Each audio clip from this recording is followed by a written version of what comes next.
So ಇವನು ವಿನೋದ್ ಅಂತ ಇವನು ಏನು ಮಾಡಿದ್ದಾನೆ, ಇವನು ಒಂದು ಮನೆ ತೊಗೊಬೇಕು ಅಂತ ಅವನಿಗೆ ಆಸೆ ಇರುತ್ತೆ. ಆಮೇಲೆ ಅವನಿಗೆ ಫ್ಯಾಮ್ಲಿ ಪ್ರೆಷರು ಇರುತ್ತೆ ಮನೆ ತೊಗೊಬೇಕು ಅಂತ. ಯಾಕೆಂದರೆ ಈಗಿನ ಕಾಲದಲ್ಲಿ ಮನೆ ತೊಗೊಂಡ್ರೆ ಯು ಹ್ಯಾವ್ ಎನಿ ಅಚೀವ್ಮೆಂಟ್ ಅಂತ ಅವ್ನು ಹೋಮ್ ಲೋನು ಕನ್ಸ್ಟ್ರಕ್ಷನ್ದು ಎಲ್ಲ ಇದು ನೋಡ್ತಾನೆ, EMI ಎಲ್ಲ ಪ್ಲ್ಯಾನ್ ಮಾಡ್ತಾನೆ. ಯಾಕಂದ್ರೆ ಈಗಿನ ಕಾಲದಲ್ಲಿ ಏನಾಗಿದೆ ಅಂದರೆ without you own anything, home ಏನಾದ್ರು ನೀವು ಓನ್ ಮಾಡಿಲ್ಲ ಅಂತ ಬ್ಯೂಟಿಫುಲ್ ಅದನ್ನೇ ಸೆಕ್ಯೂರಿಟಿ ಅಂದ್ಕೊಳ್ಳೋದು. ಅವಾಗೆ ಅಪ್ಪ ಅಮ್ಮ ನಿಮ್ಗೆ ಬೆಲೆ ಕೊಡೋದು, ಅವಾಗೆ ಸೊಸೈಟಿ ಬೆಲೆ ಕೊಡೋದು ನಿಮಗೆ. ಸೊ ಇವನೇನು ಮಾಡ್ತಾನೆ ಅವಾಗ ಯೋಚನೆ ಮಾಡ್ತಾನೆ. ಇವಾಗ ಇವನಿಗೆ ಹೆಣ್ಣು ಕೊಡೋದಕ್ಕೂ ಪ್ರಾಬ್ಲಮ್ ಆಗ್ತಿರುತ್ತೆ ವಿನೋದ್ಗೆ. ಯಾಕೆ ಅಂದರೆ ಇವನಿಗೆ ಮನೆ ಅನ್ನೋದಿಲ್ಲ. ಬೆಂಗಳೂರಲ್ಲಿ ರಿಯಲ್ ಎಸ್ಟೇಟು ಇಲ್ಲ ಯಾವುದೇ ಇಂಡಿಯಲ್ಲಿ ರಿಯಲ್ ಎಸ್ಟೇಟ್ ನೋಡಿದ್ರು ಕ್ರೋರ್ಸ್ ಆಫ್ ರುಪೀಸ್ ಇರುತ್ತೆ. ಇಂಥದೇ ಒಂದು ಇನ್ಸಿಡೆಂಟು ಬೆಂಗಳೂರಲ್ಲಾಗಿದೆ. ಅವನು 1.2 crore ರುಪೀಸ್ದು ಒಂದು ಮನೆ ತೊಗೊಂಡಿದ್ದಾನೆ. 8 ವರ್ಷ EMI ಕಟ್ಟಿದ್ದಾನೆ. ಅವ್ರು ಹೇಳೋ ಪ್ರಕಾರ ರೆಕಾರ್ಡ್ಸ್ ನೋಡಿದ್ರೆ 1.15 is the amount of the apartment. 1 crore 15 lakh apartment. ಅವನು 3 months EMI ಕಟ್ಟಿಲ್ಲ ಅಂದ್ಬಿಟ್ಟು ಅದನ್ನು ಹರಾಜಿಗೆ ಹಾಕಿದ್ದಾರೆ.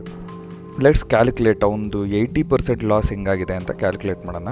ಯಾಕೆ ಅಂದರೆ 1,15,00,000 ಅಂದರೆ ಇದು ಸ್ಟ್ಯಾಂಪ್ ಡ್ಯೂಟಿ ರಿಜಿಸ್ಟ್ರೇಷನ್ದೆಲ್ಲ ತೆಗೆದ್ರೆ ನಾವು 1,15,00,000 ತೊಗೊಂಡ್ರೆ ಅವನಿಗೆ ಲೋನ್ ಸಿಕ್ಕಿರುತ್ತೆ 90 lakhs. 90 lakhsಗೆ ಆಲ್ಮೋಸ್ಟ್ ಅವನಿಗೆ 80,000 EMI ಬಂದಿರುತ್ತೆ. ಅವನು 8 ವರ್ಷ ಎವ್ರಿ ಮಂತ್ EMI ಕಟ್ಟಿದ್ದಾನೆ. So everything was going good. So ನೀವೇನಾದ್ರು ಆ ಥರ ಕ್ಯಾಲ್ಕುಲೇಷನ್ ಹಾಕಿ ಇನ್ನು ಮುಂದೆ ತೋರಿಸ್ತೀನಿ ನಾನು ಎಷ್ಟು ಅವ್ನು ಪೇಮೆಂಟ್ ಮಾಡಿದ್ದಾನೆ, ಅದು ಎಲ್ಲ ಡೀಟೇಲ್ಸ್ ಇವಾಗ ಮತ್ತೆ ಕ್ಯಾಲ್ಕುಲೇಟ್ ಮಾಡೋಣ. ಇವಾಗ ಲೆಟ್ಸ್ ಗೋ ಚೆಕ್ ಮಾಡೋಣ ಅವನು ಎಷ್ಟು ಪೇ ಮಾಡಿದ್ದಾನೆ ಅಂತ. ಇವಾಗ ಸ್ಕ್ರೀನ್ ನೋಡಿದ್ರೆ ನೀವು 1,15,00,000 ಅವ್ನ ಪ್ರಾಪರ್ಟಿ, ಕರೆಕ್ಟಾ? ಇವಾಗ ನಾವು ನೋಡೋಣ ಅವ್ನು ಡೌನ್ ಪೇಮೆಂಟ್ ಎಷ್ಟು ಮಾಡಿರ್ತಾನೆ, 23 lakhs ಮಾಡಿರ್ತಾನೆ. ಸೊ ಡೌನ್ ಪೇಮೆಂಟ್ 23 lakhs ಮಾಡಿದ್ರೆ ಅವ್ನಿಗೆ ಎಷ್ಟು ಲೋನ್ ಮಿಕ್ಕಿರುತ್ತೆ? ಲೋನ್ ಅವ್ನು ತೊಗೊಬೇಕಾಗಿರೋದು 90 lakhs. 90 lakhsದ ಹಾಕೋಣ. ಇವಾಗ 90 lakhsಗೆ ನಾವು ರೇಟ್ ಆಫ್ ಇಂಟ್ರೆಸ್ಟು ಅವಾಗ ಒಂದು 8 ವರ್ಷದಿಂದ 9% ಇತ್ತು ರೇಟ್ ಆಫ್ ಇಂಟ್ರೆಸ್ಟು, 9% ಹಾಕೋಣ. ಸೊ ಅವ್ನು tenure mostly general thumb rule, ಯಾಕಂದ್ರೆ ನ್ಯೂಸಲ್ಲಿ ಇಲ್ಲ ಅವ್ನು ಎಷ್ಟು ತೊಗೊಂಡಿದ್ದಾನೆ ಅಂತ. ಸೊ 20 yearsಗೆ ತೊಗೊಂಡಿರ್ತಾನೆ. ಸೊ ಮಂತ್ಲಿ EMI ನಾನು ಹೇಳ್ದಂಗೆ ಎಕ್ಸಾಕ್ಟಾಗಿ 80 ಬರ್ತಿದೆ. ಸೊ ಅವ್ರು 96 ತಿಂಗಳು ಅವ್ನು ಕಟ್ಟಿದ್ದಾನೆ 80,000. ಸೊ ಎಷ್ಟು ಕಟ್ಟಿರ್ತಾನೆ? 76,80,000 ಕಟ್ಟಿದ್ದಾನೆ ಅವನು EMI.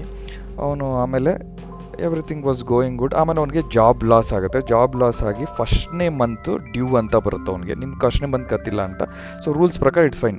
ಸೆಕೆಂಡ್ನೇ ಮಂತು ಕಟ್ಟಿಲ್ದಾಗ ರೂಲ್ಸ್ ಪ್ರಕಾರ ಅವ್ನಿಗೊಂದು ನೋಟಿಫಿಕೇಷನ್ ಕೊಡಬೇಕು ಬ್ಯಾಂಕವ್ರು. ಅವ್ರು ಕೊಟ್ಟಿದ್ದಾರೆ, ನೋಡು ನೀನು ಅವ್ನು ಕಟ್ಟಬೇಕು EMI, ಇಲ್ಲಾಂದರೆ ಹರಾಜಿಗೆ ಹಾಕ್ತೀನಿ ಅಂತ.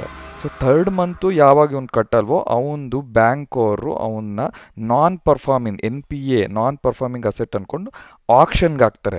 ಇದು ಆ್ಯಸ್ ಪರ್ ರೂಲ್ಸ್. ನಾನು ಹೇಳ್ತೀನಿ ಯಾವ ಆ್ಯಕ್ಟ್ ಇದು ಅಂತ. ಸರ್ಫಾಜೆ ಆ್ಯಕ್ಟ್ ಅಂತ ಒಂದಿದೆ, ಅದ್ರ ಪ್ರಕಾರ ಅವ್ರು ಹಾಕ್ಬೋದು ಆಕ್ಷನ್. ಯಾಕೆಂದರೆ ನಿಮ್ಮ ಹೆಸರಲ್ಲಿ ಇರೋಲ್ಲ ಮನೆ, ಅದು ಲೋನ್ ತೊಗೊಂಡಾಗ ಅದು ಬ್ಯಾಂಕು ನಿಮ್ಮದು ಇಬ್ಬರಲ್ಲೂ ಇರುತ್ತೆ. Are both have equal authority to sell. So ಇದು ಸರ್ಫಾಜೆ ಆ್ಯಕ್ಟಲ್ಲಿ ಏನು ಹೇಳ್ತಾರೆ ಅಂದರೆ, ನೀವು ತೊಗೊಂಡು 3 months EMI ಕಟ್ಟಿಲ್ಲ ಅಂದರೆ bank has all the rights to recover their asset. ಯಾಕಂದ್ರೆ ಬ್ಯಾಂಕ್ಗೂ ಲಾಸ್ ಅಂತ ಅಲ್ವಾ. ಸೊ ಇವನ್ ಕೇಸಲ್ಲಿ ಏನಾಗಿದೆ, ಅವ್ನು ಹರಾಜಿಗೆ ಹಾಕಿದ್ದಾರೆ. ಟ್ರ್ಯಾಜಿಡಿ ಏನು ಅಂದರೆ ಅವ್ರು ಮಾರಿರೋ ಅಮೌಂಟು ನೋಡಿದ್ರೆ ನೀವು ಇದಕ್ಕೆ ಕೋರ್ಟ್ಗೆ ಹೋಗೋ ಅವಶ್ಯಕತೆ ಇಲ್ಲ, ಏನೂ ಇಲ್ಲ. ನೀವೇನು ಕೂತ್ರೆ ಏನೇ ಇಶ್ಯೂ ಆದರೂ ನಾನು ಕೋರ್ಟ್ಗೆ ಹೋಗಬೇಕು ಅಂತ ಈ ಆ್ಯಕ್ಟ್ ಪ್ರಕಾರ ನೀವು ಕೋರ್ಟ್ಗೆ ಹೋಗೋ ಅವಶ್ಯಕತೆ ಇಲ್ಲ. Bank just need to give a notice, ಒಂದು ಪೇಪರ್ ಮನೆಗೆ ಕಳಿಸ್ತಾರೆ ಅಷ್ಟೇ. ಅದಾದಮೇಲೆ they can put it on ಹರಾಜ್. ನಿಮ್ಮನ್ನು ಕೇಳ್ದಂಗೂ ಹರಾಜಾಗಿ ಈ ಬೇಕಾದ್ರೆ ಇವು ಬೋತ್ ಆರ್ ಈಕ್ವಲ್ ರೈಟ್ಸು. ನೀನು ಸೆಲ್ ಮಾಡೋದು, ಅವನು ಸೆಲ್ ಮಾಡ್ಬೋದು.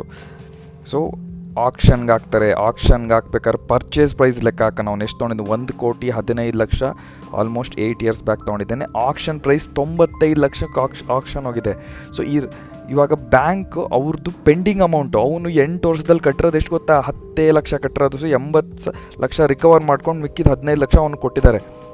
ಆ 15 ಲಕ್ಷನೂ ಅವನದಲ್ಲ. ಏನಕ್ಕೆ ಅಂದರೆ ಅವ್ನು ರಿಜಿಸ್ಟ್ರೇಷನ್ನು ಸ್ಟ್ಯಾಂಪ್ ಡ್ಯೂಟಿಗೆಲ್ಲ ಅವಾಗ ಕೊಟ್ಟಿರ್ತಾನೆ 7-8%. ಸೊ ಅವ್ನಿಗೆ 100% ಲಾಸ್ ಆಗಿದೆ. ನೋಡಿಲ್ಲಿ ಅವ್ನು ಇಂಟ್ರೆಸ್ಟ್ ಕಟ್ಟಿರೋದೆಷ್ಟು? 86% ಇಂಟ್ರೆಸ್ಟು. ಪ್ರಿನ್ಸಿಪಲ್ ಅಷ್ಟೇ 14. EMI 80,000ದಲ್ಲಿ 69,000 ಮಾತ್ರ ಇಂಟ್ರೆಸ್ಟ್ಗೆ ಹೋಗುತ್ತೆ. ಪ್ರಿನ್ಸಿಪಲ್ ಬರೀ 11,000. ಸೊ ಅವ್ನು ಏನು ಕಟ್ಟಿಲ್ಲ, 10 ಲಕ್ಷ ಅಷ್ಟೇ ಕಟ್ಟಿದ್ದಾನೆ 6-7 ವರ್ಷದಲ್ಲಿ, ಇನ್ನೇನು ಮಾಡಿಲ್ಲ. ಸೊ ಅವ್ನು ಡೌನ್ ಪೇಮೆಂಟ್ 23 ಲಕ್ಷನೂ ಹೋಗೆ ಅಲ್ವಾ. ಸೊ ಈ EMI ಟ್ರ್ಯಾಪ್ ಇದನ್ನು ಎಕ್ಸ್ಪ್ಲೇನ್ ಮಾಡ್ತಿದ್ದೀನಿ. ಸೊ 23 ಲಕ್ಷ ಡೌನ್ ಪೇಮೆಂಟ್ ಹೋಯ್ತಾ ಒಂದು, ಕರೆಕ್ಟಾ? EMI ಅವ್ನು ಎಷ್ಟು ಪೇ ಮಾಡಿದ್ದಾನೆ? 76 ಲಕ್ಷ, ಅದು ಹೋಯ್ತಾ, ಕರೆಕ್ಟಾ? ಸೊ ಟೋಟಲ್ ಅವ್ನು ಕಟ್ಟಿರೋದು 99 ಲಕ್ಷ ಕಟ್ಟಿದ್ದಾನೆ ಅವನು. 99 ಲಕ್ಷ ಕಟ್ಟಿದ್ರು ಅವನಿಗೆ ಸಿಕ್ಕಿರೋದೆಷ್ಟು ಇವಾಗ? 15 ಲಕ್ಷ. ಏನು ರೀ ಇದು, ಆ 15 ಲಕ್ಷ ಏನಿಲ್ಲ ರಿಜಿಸ್ಟ್ರೇಷನು, ಸ್ಟ್ಯಾಂಪ್ ಡ್ಯೂಟಿ ಇಲ್ಲ, ಇಂಟೀರಿಯರ್ಗೆ ಏನಾದ್ರು ಹಾಕಿರೋ ಹೊಗೆ. So it is not 85% loss, 100% loss ಆಗಿದೆ ಇದು. ಆ್ಯಕ್ಚುಲಿ ನೋಡಿದ್ರೆ ಇದು ಲಾಸು 100%. ಏನು ಹೇಳ್ತೀನಲ್ಲ, ಇಂಟೀರಿಯರು ರಿಜಿಸ್ಟ್ರೇಷನ್ 7% ರಿಜಿಸ್ಟ್ರೇಷನ್ ಇರುತ್ತೆ, ಕರೆಕ್ಟಾ? ಹೌಸ್ 1.5 8 to 10% ರಿಜಿಸ್ಟ್ರೇಷನ್ ಇರುತ್ತೆ, ಪ್ಲಸ್ ಇಂಟೀರಿಯರ್ ಅದೆಲ್ಲ ಲೆಕ್ಕ ಹಾಕಿ ನೀವು 10 ಲಕ್ಷ ಅಲ್ಲೇ ಹೋಯ್ತಲ್ಲ, ಏನು ಉಳಿದಿಲ್ಲ ಅವನಿಗೆ. ಸೊ 100% ಲಾಸ್ ಆಗಿದೆ. ಅವನು ಸ್ವಂತ ಮನೆ ಅಂದ್ಕೊಂಡಿದ್ದ 8 ವರ್ಷ, 3 EMI ಕಟ್ಟಿಲ್ಲ ಅಂದ ತಕ್ಷಣ ರಿಯಾಲಿಟಿ ಗೊತ್ತಾಗಿದೆ. ಸೊ ಇದು ಯಾರ ಹೆಸರು ಮನೆ? ನೀವು ಲೋನಲ್ಲೇನೋ ಮನೆ ತೊಗೊಂಡ್ರೆ ಅದು ಬ್ಯಾಂಕಿನ ಹೆಸರು. ಸೊ ಇದಕ್ಕಿನ್ನ ಬೆಸ್ಟ್ ಅವ್ನು ಬ್ಯಾಂಕ್ FD ಆಗಿರೋದು, ಸ್ಟಾಕ್ ಮಾರ್ಕೆಟ್ಗೆ ಹಾಕಿರೋದು, ಗೋಲ್ಡ್ಗೆ ಹಾಕ್ಬೋದಿತ್ತು ಅವನು. ನೋಡಿ ಇನ್ನೊಂದು ಪ್ರಾಬ್ಲಮ್ ಏನು ಗೊತ್ತಾ, ಇದರಲ್ಲಿ ಕರೆಕ್ಟಾಗಿ ಕ್ಲಾರಿಟಿ ಇರಲ್ಲ ರಿಯಲ್ ಎಸ್ಟೇಟಲ್ಲಿ. ನೋಡಿ ಈರುಳ್ಳಿ ಮಂಡಿ ಇದೆ, ಟೊಮೊಟೊಗೆ ಮಂಡಿ ಇದೆ, ಮೀಟ್ಗೆ ಒಂದು ಜಾಗ ಇದೆ, ಫಿಶ್ ಮಾರ್ಕೆಟ್ಗೆ ಒಂದು ಜಾಗ ಇದೆ, ಸ್ಟಾಕ್ಸ್ ಮಾರೋಕ್ಕೆ ಎಕ್ಸ್ಚೇಂಜ್ ಇದೆ, ಕಮೋಡಿಟೀಸ್ಗೆಲ್ಲ ಇದೆ. ಆದರೆ ರಿಯಲ್ ಎಸ್ಟೇಟ್ಗೆ ಏನು ರೀ ಇದೆ, ರೀಸೇಲ್ ಮಾಡೋಕ್ಕೆ ಮಾರೋಕ್ಕೆ ಜಾಗ ಎಲ್ಲಿದೆ? ಯಾರೋ ಒಬ್ಬ ಅನ್ಆರ್ಗನೈಸ್ಡ್ ಜಾಗ ಇದು, ಯಾವನೋ ಬ್ರೋಕರ್ ಬರ್ತಾನೆ ರೀಸೇಲ್ ಮಾಡಬೇಕು. ಸೊ ಇದಕ್ಕೆ ಒಂದು ಪ್ಲ್ಯಾಟ್ಫಾರ್ಮ್ ಅನ್ನೋದಿಲ್ಲ. ಸ್ಟಾಕ್ಸ್ಗಿದೆ, ಈವನ್ ವೆಜಿಟೇಬಲ್ಸ್ಗಿದೆ, ಇದಕ್ಕಿಲ್ಲ. So this is the reality. So ಅವನು ಅದ್ರ ಬದಲು 100 ಗ್ರಾಮ್ ಗೋಲ್ಡೇ ತೊಗೊಬೋದಿತ್ತು ಅವನು ಆ ಟೈಮಲ್ಲಿ.